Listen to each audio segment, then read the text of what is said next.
देखिए इनका काम क्या है, ये कुछ भी घुमा के इस तरह से, इनके साथ पूरी मीडिया है, आप लोग सब इनका समर्थन करते हैं। नहीं करते, नहीं आप करते हैं, सच्चाई आप जानते हैं, ठीक है। तो ये क्या करते हैं कि किसी भी चीज़ को लेके उसको घुमा के पब्लिक के सामने इस तरह से प्रेजेंट करेंगे कि भाई बहुत बड़ा अपमान हो गया। चन्नी जी क्या कह रहे थे, एक संदर्भ में बात कर रहे थे, वो बेसिकली ये कह रहे थे कि पंजाब की सरकार पंजाबियों से चलनी चाहिए। उन्होंने जिस तरह से बोला उसको थोड़ा घुमाया गया और ऐसे लगा कि वो कुछ और कह रहे हैं, लेकिन सच्चाई ये है कि वो सिर्फ ये कह रहे थे कि पंजाब की सरकार पंजाबी चलाएंगे।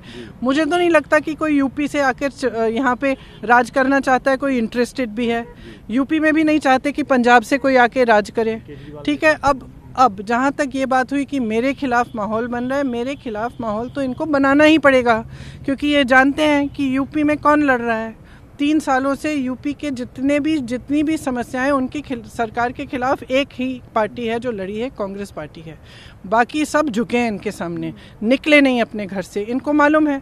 तो अब किसी न किसी तरह से अपमान किया है। भैया आपने जो अपमान किया है ना यूपी के लोगों का, यूपी के किसानों का, यूपी के लोगों को इतनी महंगाई देके, इनको इतनी बेरोज़गारी देके, और जो अपमान आपने किया है कि आप ही के मंत्री के बेटे ने उनके किसानों को कुचला है। ये यूपी के थे वो किसान जिनको कुचला गया। आपने उस मंत्री को अपने साथ स्टेज पे रखा, अभी तक उसका बेटा रिहा हो गया है जिसने उनको कुचला है। आपने नहीं अपमानित किया यूपी के लोगों को। कहाँ थे आप निकले जब किसान का आंदोलन था? कहाँ थे? जब यूपी की महिलाओं का बलात्कार होता है तो आप मुंह भी नहीं खोलते हैं। ये अपमान है यूपी के लोगों का। आपको लगता नहीं बीजेपी माहौल बना रही है यूपी के लिए ये सारी बात? देखिए बीजेपी का काम है कि फिजूल के मुद्दे उठाकर उन पे माहौल बनाने की कोशिश करे, लोगों के जज्बात उभार दे। चुनाव के समय धर्म की बातें करेंगे, जाति की बातें करेंगे, विकास की बात क्यों नहीं करते? ये क्यों नहीं कहते कि 5 सालों में उन्होंने यूपी में करके क्या दिखाया है, उन्होंने देश में क्या दिखाया है? देश में इतनी बेरोजगारी कभी नहीं हुई है भैया, 45 साल से नहीं हुई है। आज जितनी बेरोजगारी है, आज जितनी महंगाई है कि कोई सोच भी नहीं सकता था कि एक गैस का सिलेंडर 1000 रुपये का होगा। ये स्थिति आ गई है, ये परिस्थितियां आ गई हैं इस देश में कि यूपी के लोगों को एक राशन के बोरे पर निर्भर कर दिया सरकार ने। लोग इंतज़ार करते हैं, लोग सोचते हैं कि ये बड़ा काम है। एहसास नहीं हो रहा है कि सरकार को जो करना था वो किया नहीं है। जो इतना उन्होंने कहा था कि इतने सारे रोज़गार देंगे, उन्होंने कहा था विकास होगा, गुजरात मॉडल दिखाया था, जैसे यहाँ पे दिल्ली मॉडल दिखाया जा रहा था। तमाम चीज़ें हुई हैं, समस्याएं हुई हैं, लोगों की कमर तोड़ी गई हैं, लोग रोज़ी रोटी नहीं कमा पा रहे हैं, लोग परेशान हैं, त्रस्त हैं, ये लोग गायब हैं। तो इनको ऑब्वियसली इनको ऐसा फिजूल का मुद्दा उठाना पड़ेगा। प्रधानमंत्री जी आ रहे हैं लगातार, 3 दिन 2 दिन हो गए, तीसरे दिन क्या समझ रहे हैं? अब आए वो तो देखिए, 5 सालों में तो नहीं आए। किसान आंदोलन था तब नहीं आए, कहाँ गए?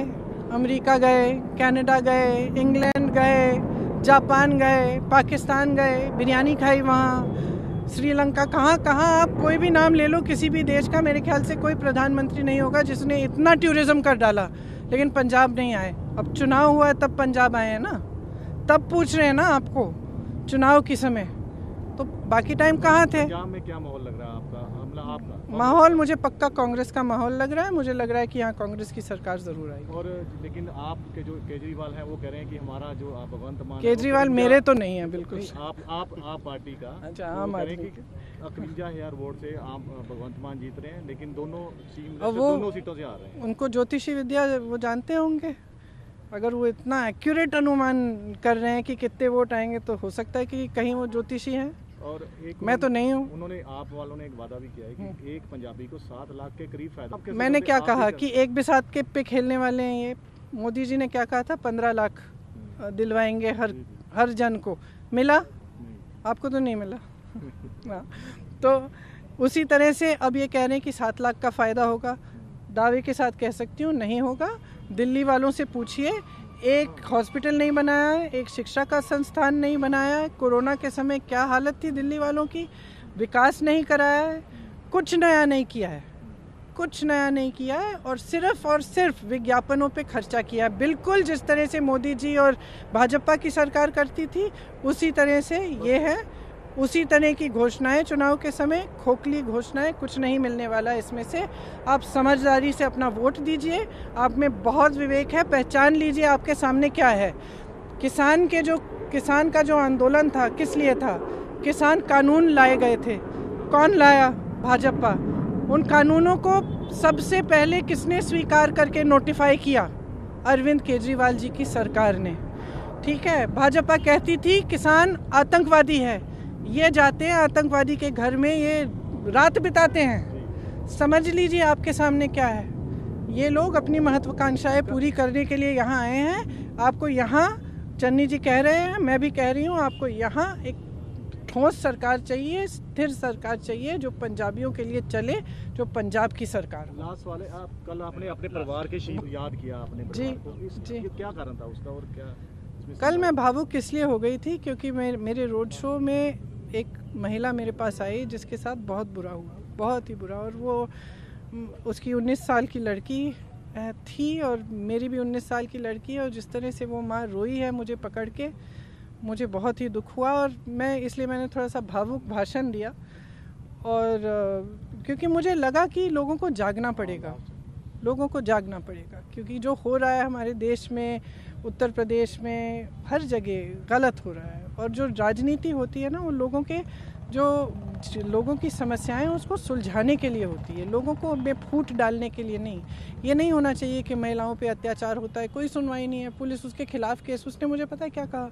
उसने मुझे कहा कि मेरी बेटी का इन्होंने बलात्कार किया, हत्या की, उसके बाद मेरी बेटी को मजाक बनाया। पंजाब में नहीं, ये उत्तर प्रदेश में हुआ था। कानपुर की महिला है, वो बता रही थी कि उस समय पुलिस ने समर्थन नहीं किया, किसी ने मदद नहीं की, सरकार ने मदद नहीं की। अब ये ऐसी नहीं होनी चाहिए राजनीति। सरकार को, जनता को मदद करने के लिए जनता चुनती है। और उसी तरह से हर जगह हम देख रहे हैं कि जो भी अत्याचार होते हैं, जितनी भी समस्याएं हैं जनता की, चाहे वो महंगाई हो, चाहे बेरोजगारी हो, चाहे किसानों की तमाम समस्याएं हैं, उनको सुलझाने के लिए काम करने के बजाय ये राजनीति सिर्फ फूट फैलाने के लिए हो गई है और जनता जवाबदेह नहीं बना रही है। इसलिए भावुक होकर मैंने कहा कि नेताओं से जवाब मांगो ना, जवाब मांगो कि क्या करेंगे, क्या किया है। और जो नेता आके बड़ी बड़ी घोषणाएं कर, पहले आपका उसका रिकॉर्ड देखो। जिसने सरकार चलाई नहीं है पूरी तरह से, वो आके कह रहा है कि पंजाब की सरकार चलाए, कैसे हो सकता है? तो थोड़ा सोच समझ के अपना वोट दीजिए। बहिणाबाईंची जात्यावरची ओवी म्हणजे